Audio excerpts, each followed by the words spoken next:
Rekla je, da je s partnerjem že 10 let skupaj in da je pač mu na polno zaupala in verjela, da je z njima vse super duper, in pol je na skupnem prenosniku po naključju naletela na e-mail za registracijo na aplikaciji za zmenke.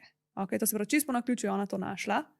In pa je bila tako, ok, zdaj obstaja kakšna razlaga, mogoče je pomota, ampak itak pač ta intuicija, to je žrl. In pol je šla mal preverjati in odkrila ne samo to aplikacijo za zmenke, ampak tudi račune na različnih porno straneh, na straneh za pogovore z drugimi ženskami, skupine, kjer se lahko pogovarjaš z milficami, na Redditu skupine z golimi nosečnicami in podobno.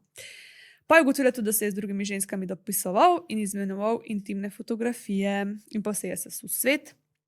In je rekla, da če ona to ne bi po naključju odkrila, bi še danes ne bi nič vedela. Rekla je, da je jo najbolj zmedlo to, da pri njima sploh ni problem v pomanjkanju intime, da je glih obratno, da je ona tista, ki si večino časa želi seksa in jo on zavrne. A rekla je, da je tudi pripravljena poskusiti marsikaj, da imata tudi različne pripomočke za popestritev, da edino česar noče je trojček pa izmenjava partnerja. In da je zato še toliko težje razumeti, zakaj je on rabil zdaj aplikacije za zmenke pa pogovore z drugimi ženskami pa bla bla bla. V glavnem ne razume, zakaj je še vedno z njo, če očitno išče nekaj drugega.